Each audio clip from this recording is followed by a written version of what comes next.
রাজনীতি নিষিদ্ধ করা উচিত কি উচিত না, বিশ্ববিদ্যালয়ের ছাত্র শিবিরের রাজনীতি আপনি কিভাবে দেখেন, এবং ছাত্রলীগকে নিষিদ্ধ করা উচিত কিনা? না, আমি একটা প্রশ্ন করি, আসলে ছাত্রলীগের কথাটা এই 5 তারিখের পরে বা 20 তারিখ জুলাই মাস থেকে 10 তারিখ পর্যন্ত, মানে 5 তারিখ পর্যন্ত এই বছরের যে ভূমিকাটা, সেটা তো কোনো ছাত্র বা রাজনৈতিক ভূমিকা না। আপনি আমাকে অন্য ছাত্র রাজনীতির সাথে ছাত্রলীগের কথাটা আপনি আনতে পারেন না।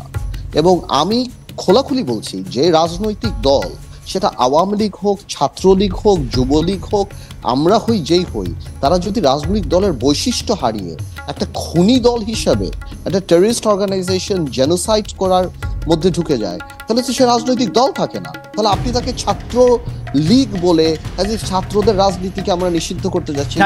আলাদা প্রশ্ন, আওয়ামী লীগ গত 15 বছর হত্যা থেকে আরম্ভ করে আজকে পর্যন্ত ছাত্রলীগের ভূমিকাটা কি ছিল? টেন্ডারবাজি, চাঁদাবাজি, মারামারি, হেলমেট বাহিনী ছাড়া। তো যেই রাজনৈতিক দলের অবস্থান সেটা হবে রাজনৈতিক দলের নামে। কোথাও রাজনীতি রাখে না, নৈতিক অবস্থান থাকে। নট নেসেসারিলি যে তাদেরটা। তো আপনি যদি মনে করেন, এবং দায়বদ্ধতা তখন আসবে যখন বিচারের কাছে উঠবে, যেটা আমাদেরকে বললো, আমাদের ভাই সাকিবই বললো, দায়িত্ব তো আমরা টেনে নিয়ে আসবো, উঠানোর দরকার নেই, বিচারের কথা দরকার নেই। যে পরিমাণ মানুষ হত্যা করেছে ছাত্রলীগ, যুবলীগ এবং আওয়ামী লীগের নেতৃত্বে, ছাত্রলীগ তো ইন্ডিপেন্ডেন্ট অর্গানাইজেশন হিসেবে কাজ করে নাই। আমাদের এখনো চোখে ভাসে এই সাদ্দামরা যেভাবে দাঁড়িয়ে বলেছে, ফেসবুক দেখে দেখে আমরা এক একটা বিচার করবো, তারা করেছে। তো আমার প্রশ্নটা হলো যে ছাত্রলীগের সাথে ছাত্র রাজনীতিকে আপনি মিক্স করতে পারেন না। আমি তিনটা আলাদা প্রশ্ন করছি, আমি তিনটা আলাদা প্রশ্ন করছি। কিন্তু ছাত্রলীগ তো রাজনীতিটা করে নাই, তারা গণহত্যার সাথে জড়িত। আওয়ামী লীগ তো নৈতিকভাবে রাজনৈতিক দলের বৈশিষ্ট্য হারিয়ে ফেলেছে। শেষ করি, আজকের দিনে আপনি চিন্তা করে দেখেন, এই আওয়ামী লীগের যে বড় বড় নেতারা বা আওয়ামী লীগের ছাত্র নেতারা, এরা এক সময় বাংলাদেশে কামানের সামনে, ট্যাঙ্কের সামনে, পুলিশের সামনে দাঁড়িয়েছিল, স্বেচ্ছায় জেলে গিয়েছে, আজকে 2 মাস হয়ে গিয়েছে, কেউ ঘর থেকে বের হয়নি। কারণ তারা জানে তারা খুনি, তারা চোর, তারা লুটেরা, তারা গণতন্ত্র হত্যা করেছে, তারা বাংলাদেশের মানুষের সাথে প্রতারণা করেছে এবং তারা ভেগে গিয়েছে। তাদের ওই মোরাল পাওয়ারটা নাই, এই কারণে তারা ফেস করছে না। এই নেতারা, এই গ্রুপরা আজকে সিনিয়র যত নেতা দেখছেন, মাঝখানে এই যে নানক বলেন, রহমান বলেন, বা হানিফ বলেন, বা আমির হোসেন আবু, তোফায়েল আহমেদ, যাদেরকে বলেন, এরা এক সময় সরকার, স্বৈরাচার সবার বিরুদ্ধে যুদ্ধ করেছে। আপনারা দেখেছেন রাজপথ। তো আজকে কেন তারা পালিয়ে যাচ্ছে? আজকে তারা দেশ ছেড়ে চলে যাচ্ছে? আজকে তারা কেন ছাত্রলীগ ঘোমটা দিয়ে চলে যাচ্ছে? বিকজ তারা জানে রাজনৈতিক দল না। জনাব আদরের রহমান, একটা অফ টপিক, একটা মানে, কারণ এই প্রশ্নটা রিলেটেড, সেটা হচ্ছে যে জামাতে ইসলামীও তো আসলে 1971 সালে এই রকম একটা গণহত্যাকে যারা সমর্থন করেছিল, গণহত্যা যারা করেছিল তাদের সমর্থন করেছে, কিন্তু তাদের রাজনীতি করার ক্ষেত্রে তাদের জোট করার ক্ষেত্রে তো তাতে কোনো বাধা হয় নাই। আপনি খুবই ভালো কথা বলছেন, এবং আমি আপনাকে ভেঙে দিই। আমরা জামাতে ইসলামীর জোটের অবস্থা, জামাতে ইসলামের অবস্থানটা প্রথম থেকেই তারা স্বাধীনতার বিরুদ্ধে ছিল। জামাতের আমির যত এক্সপ্লেনেশন করছে, তার চেয়ে বেশি তো পাকিস্তান ইমরান খান এক্সপ্লেনেশন করছে যে তাদের জন্য ভুল ছিল আমাদের সাথে কাজ করা বা এই দেশ বিভক্ত করা। সো জামাত ইসলামীর ব্যাপারটা প্রথম থেকেই ছিল। আর Awami League betrayed with the people. মানুষ আওয়ামী লীগকে ট্রাস্ট করেছে উইথ ডেমোক্রেসি। মানুষ আওয়ামী লীগের হাতে ক্ষমতা দিয়েছে, মানুষ 2008 সালে ভোট দিয়েছে, মানুষ আওয়ামী লীগ স্বাধীনতা যুদ্ধে লিডিং পলিটিক্যাল পার্টি ছিল। জামাত তো প্রথম অবস্থা থেকেই খারাপ ছিল, এবং সেখানে তারা গণহত্যার সাথে জড়িত ছিল, এটা ছিল সেটা ছিল, সেটা জেনেই তো আজকে তাদের এই অবস্থান। এবং আমরা জোট করেছি জামাতের সাথে, অবশ্যই আমরা জোট করেছি, কিন্তু জামাতের ওই অবজেকশন গুলিকে রেখেই তো আমরা জোট করেছি। সো কালকে ডেফিনেটলি আজকে জামাতেরও আওয়ামী লীগের গণহত্যা নিয়ে নৈতিকতার জায়গা থেকে প্রশ্ন উঠে যে আওয়ামী লীগও সেভাবে, জামাত ইসলামও সেভাবে চ্যালেঞ্জ করতে পারবে না, বিকজ তাদের হাতেও রক্ত আছে। ওকে, একটু যদি কম কথায় একটু বলেন যে আপনি গুজব নিয়ে কি বলবেন? এই গুজবের কারণ কি? আমরা কিন্তু নানা ধরনের গুজব দেখি, আমরা এমনিতেই একটা ইনফরমেশন সুপার ডায়রিয়ার মধ্যে আছি। অনেকে এটা এরকম এই শব্দটা কয়েন করছেন যে চারিদিক থেকে ইনফরমেশন আসছে এবং এর মধ্যে থেকে গুজব ঢুকানো হচ্ছে, গুজব কেউ ঢুকাচ্ছেন। এইটার মধ্যে যেমন কালকে পরশু সবচেয়ে জনপ্রিয় গুজব ছিল ক্যান্টনমেন্টে জানি কি হচ্ছে, ওয়াকার সাহেব আর ইউনুস সাহেবের মধ্যে জানি কি হচ্ছে। আপনি এগুলিকে আসলে কীভাবে দেখেন? কেন এইসব গুজব ডালপালা মেলছে? এই গুজবের কারণ কি সাংবাদিকরাও কিছুটা কিনা, গণমাধ্যমও কিছুটা কিনা? এটা যে গুজব, ইতিমধ্যে এটা নানাভাবেই আলোচিত হয়েছে, যেটা পুরোটাই গুজব। এবং এই গুজব তৈরি করা হচ্ছে, গুজব তৈরি করে গুজব ডিসেমিনেট করা মানে সঞ্চারিত করার যথেষ্ট মানে ক্ষমতা এখন তৈরি হয়েছে মানে বিশেষত সামাজিক মাধ্যমের কারণে। তো এইটা তৈরি করার পেছনে যে মানে পতিত ফ্যাসিস্ট শক্তির একটা ভূমিকা আছে সেটা খুব সহজেই অনুমেয় বোঝা যায় যে তারা চাইছে একটা ডিস্টেবিলাইজ করার জন্য এবং এই সরকার ব্যর্থ হয়ে যাচ্ছে। একাডেমিক ইন্টারেস্টে একটা প্রশ্ন করি, গত সরকারকেও আমি যত প্রশ্ন করেছি তারা একটা বলতো যে আওয়ামী লীগের মধ্যে নাকি ঘাপটি মেরে জামাত বিএনপি এগুলি বসে আছে এবং সেই কারণে নানা ধরনের কিছু ঘটতেছে। এইবারও আমরা দেখতেছি যেই সরকার, যে শেখ হাসিনা পালিয়ে গেছে কাউকে কোনো কিছু না বলে, সেই আওয়ামী লীগের কোন অস্তিত্ব কোথায় আছে যে এই জুজুর ভয় আমাদের পেতে হবে? মানে এটা কি একটা ফর্মুলার মতো? রাষ্ট্র শক্তির মধ্যে যেভাবে তারা 15 বছর ধরে রাষ্ট্র ব্যবস্থা প্রতিষ্ঠানগুলোতে তাদের লোক সজ্জিত করেছে সেটা তো একটা বড় শক্তি। সেই লোকগুলি আরো বেশি বিএনপি হয়েছে কিন্তু এখন সাকিব ভাই এই লোকগুলি কিন্তু আরো বেশি বিএনপি হয়েছে এখন। তারা কত বেশি বিএনপি, কত বেশি জামায়াত, এটা প্রতিষ্ঠিত করার জন্য তারা প্রাণপণ করতেছে। একজন আওয়ামী লীগের লোক আপনি পাবেন সেটা করলেও একজন, এই যে পার্থ সঠিক কথা বলছে, 2 মাসের মধ্যে একজন আওয়ামী লীগের নেতা দাঁড়ায় বলেন নাই যে আমি আওয়ামী লীগ করি, আমি যা করছি ঠিক করছি, একজনও বলেন নাই। একজনও বলেন। কিন্তু আপনি দেখেন একজন বলেছেন, শেখ হাসিনা বলেছেন। শেখ হাসিনা বলছেন কিনা আমি জানি না, শেখ হাসিনা বলছেন কিনা আমি জানি না। ওই তোরাবরা পাহাড় থেকে সাকিব ভাই, তোরাবরা পাহাড় থেকে কি বলছে না বলছে সেটা আমি জানি না, এটা শেখ হাসিনা বলা হইলো না। শেখ হাসিনা মানে শেখ হাসিনা কোনো গণমাধ্যমে বলতো, কাউরে বলতো, এটা শুনতে এই তোরাবরা পাহাড় থেকে টেলিফোন এগুলো আমি মানি না। না সেটাই বিষয়টা হচ্ছে যে তোরাবরা পাহাড় থেকে টেলিফোন লিক করা এই সমস্ত বিষয়গুলো খুবই আমি বেঠিক কাজ মনে করি। কিন্তু শেখ হাসিনার উপরে যেহেতু এক ধরনের কথা বলার প্রকাশ্যে মানে আনুষ্ঠানিকভাবে কথা বলার একটা বাধা আছে, সে কারণে তিনি টেলিফোন লিকের এই ব্যবস্থাটা গ্রহণ করেছেন তার বক্তব্য প্রচার করার জন্য। উনার কথা কে শুনতে চায়? সেটা খুব পরিষ্কারভাবে বোঝা গেছেন। উনার কথা কে শুনতে চায় সাকিব ভাই? বাংলাদেশে কি উনি একমাত্র আওয়ামী লীগ? উনার কথা কে শুনতে চায়? উনি চলে গেছেন, কাজ করতে চাইছেন, উনি চলে গেছেন বাংলাদেশ থেকে। উনার কথা কে শুনতে চায়? আর আওয়ামী লীগ নাই বাংলাদেশে। না চলে গেছেন, এটা যদি এত মানে সহজ ভাবার কিছু নেই বাংলাদেশে। আপনারা এটাকে কঠিন ভাবছেন। আওয়ামী লীগের যে সেটআপ সেটাকে খুব দুর্বল ভাবার কিছু নেই। আচ্ছা, আমি একটু জনাব আদালিব রহমান পার্থকে জানতে চাইবো যে জনাব আদালিব রহমান পার্থ গুজব বিষয়ে আপনি যদি একটু আলোকপাত করেন। আমি সাকিবের সাথে উইথ ডিউ রেসপেক্ট আমি একটু ডিফার করি যে যেটা বললো যে শেখ হাসিনা বা আওয়ামী লীগ সভানেত্রী উনি লিক করে এভাবে বলার চেষ্টা করছেন, আমার এটা মনে হয় না। এই জন্য মনে হয় না, তাহলে হয়তো এটা আরো প্ল্যান হতো। উনি যেই লেভেলে নেতাদের সাথে কথা বলছেন, গোপালগঞ্জের ছাত্রলীগের আহ্বায়ক কমিটির একজন, সে আবার ধমক দিচ্ছে নেত্রী আপনি এটা ছেড়ে দেন, আপনি কাউকে দায়িত্ব দেন। অথবা বেলজিয়ামের একজন যার সাথে 1988 সালে দেখা হয়েছে তাকে বলা হচ্ছে যেতে। এতে কিন্তু বরং আওয়ামী লীগের দুর্বলতাই বেশি প্রমাণ পায় শক্তির চেয়ে। আওয়ামী লীগ এখন মানে আওয়ামী লীগের সভানেত্রী যখন এখানে কথা বলে এই লেভেলের লোক, আমি সিরিয়াসলি আমার মতামতটা বলি। আমার এখানে মতামত বলা দরকার, কিন্তু আমার এখনো এটা বিশ্বাস হয় না এটা মানে এটা এআই দিয়ে করা না, এটা অন্যভাবে করা, এখন এটা বিশ্বাস হয় না। ঠিক আছে, এনিওয়েজ এটা নিয়ে আমরা কথা নাই বলি। তাহলে আপনি আরেকটা কি জিজ্ঞেস করছিলেন? তাহলে আমি বলছিলাম যে গুজব ছড়ানো এবং গণমাধ্যমের সাথে গুজবের কখন ছড়ায়, যখন একটা সরকার ফার্মলি এস্টাবলিশ থাকে না এবং বিরোধী যারা থাকে গুজবটা যারা ছড়ায় তারা যখন মনে করে যে না এই সরকারকে গুজব দিয়ে আরো উইক করে দেওয়া যাবে। এখন এটা দিস ইজ অন এয়ার, সবাই জানে যে এই সরকারটার সাথে রাজনীতিবিদদের সম্পৃক্ততা কেমন। স্পেশালি আর্মি চিফ যখন বলেছেন যে 18 মাসে নির্বাচন, তখন অনেকে খুব রিয়াকশন দিয়েছেন যে না এটা না। আবার আর্মি বলতেই পারে এই সরকার আর্মির একটা বিরাট ভূমিকা ছিল। আমি যেটা সবসময় বলি যে আর্মির ভূমিকা ছাড়া এই সরকার ওই স্বপ্নও দেখতে পারতো না এখানে বসার, প্রশ্নই ওঠে না। তো সুতরাং আর্মি একটা কথা বলতেই পারে এবং এখানে অনেকে আবার এটাকে মানে হোয়াইট অ্যান্ড ব্ল্যাক করে ফেলে। কিন্তু আপনার কাছে কি মনে হয় না আর্মির সাথে বেঁধে গিয়েছে? উপদেষ্টা এটা বলছে।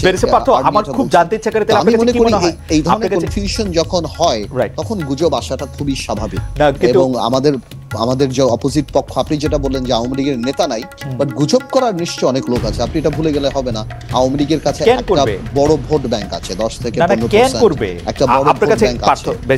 কেন আর করবে। কিন্তু যাই হোক, আমরা ওই আলোচনা না যাই, আওয়ামী লীগ নিয়ে আরেকদিন কথা বলবো না।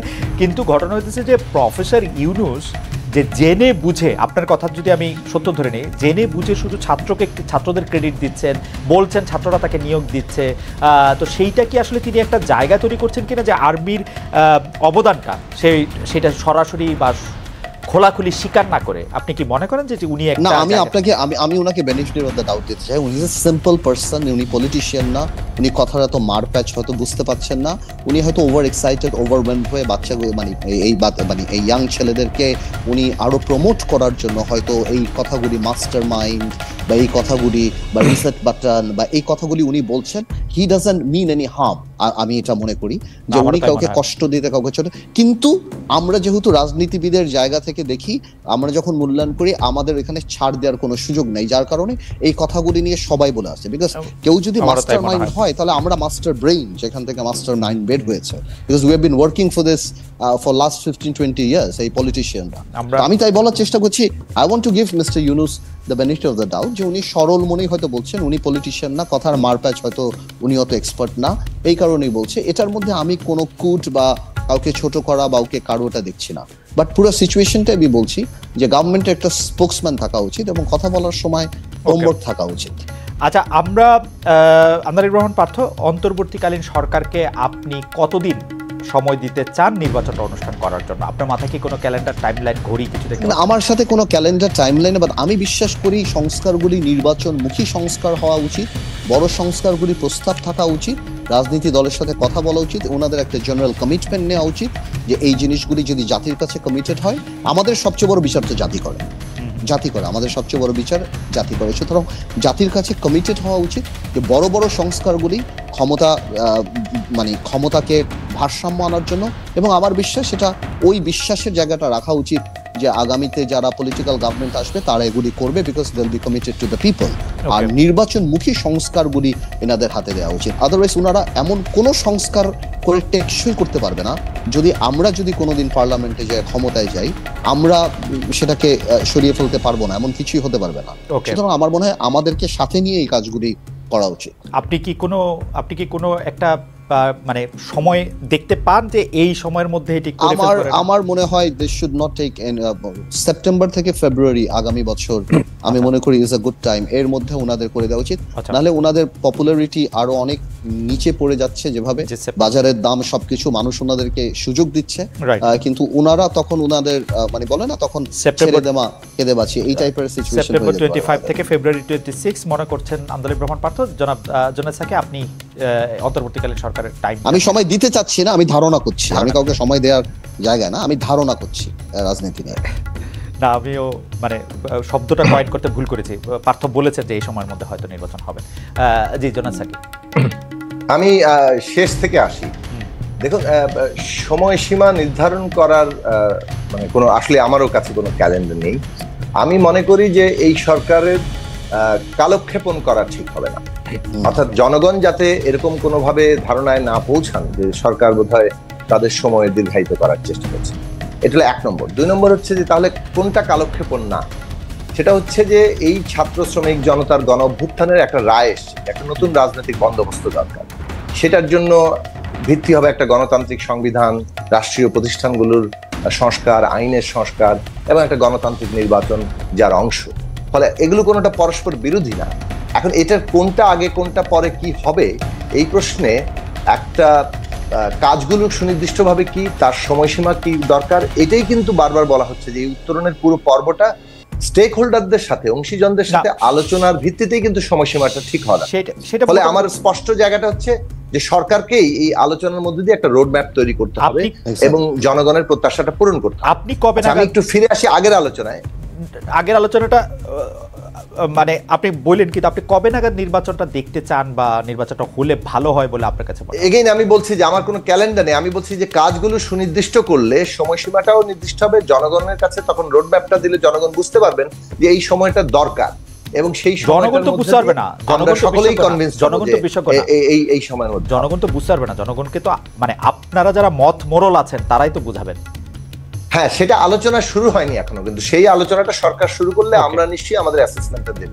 অ্যাসেসমেন্টটা আমরাও এখনো তৈরি করিনি, কারণ সরকার এই আলোচনাটা শুরু করার জন্য গত শনিবারও আমরা এটা বলেছি যে আপনারা আলোচনার মধ্যে দিয়ে একটা রোড ম্যাপ তৈরির বিষয়ে আসেন, কারণ জনগণ এটা প্রত্যাশা করছে। ওকে, প্রথম আর আমি আগের প্রশ্নে একটা কমেন্ট করে যাই, সেটা হচ্ছে দেখুন, গণ অভ্যুত্থান কিন্তু হয়, গণ অভ্যুত্থান অর্গানাইজ করা যায় না।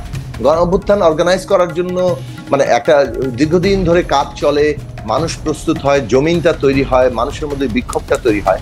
কিন্তু কোথায় কোন স্ফুলিঙ্গটা ওইভাবে একটা মানুষের মধ্যে আবেগীয় বন্ধন এবং একটা বিরাট টান তৈরি করবে, সেটা আগে ভাগে হিসাব করা যায়। বিনয়ের সাথে একটা কথা বলি, গণ অভ্যুত্থান আপনি বলছেন যে গণ অভ্যুত্থান অ্যারেঞ্জ করা যায় না, অর্গানাইজ করা যায় না, কিন্তু ওরা তো অর্গানাইজ করে দেখাইলো। ওরা একটা গণ অভ্যুত্থানের জন্য কাজ করতেছিল, ওরা সরকারকে ফেলে দেওয়ার জন্য কাজ করতেছিল।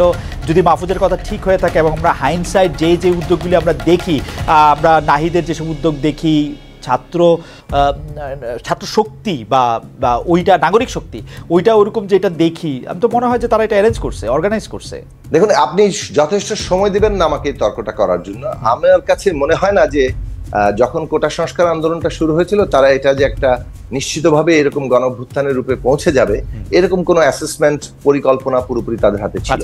তারা আন্দোলনটা করছেন এবং আন্দোলন যে কোনো দিকে যেতে পারে, প্রত্যেকটি আন্দোলনের যে কোনো দিকে একটা বড় রূপে যাওয়ার সম্ভাবনা মানে যে কেউ দেখতে পারেন থাকেও।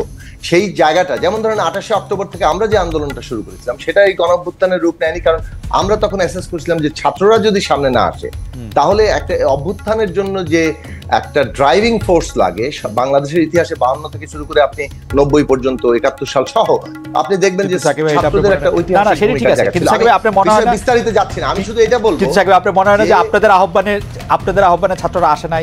আমাদের একটু কথা বলতে দিতে হবে, রাইট? হ্যাঁ, বেশি পারতো আমি আসছি। ছাত্ররা এসছে আসলে শেখ হাসিনার কথায়।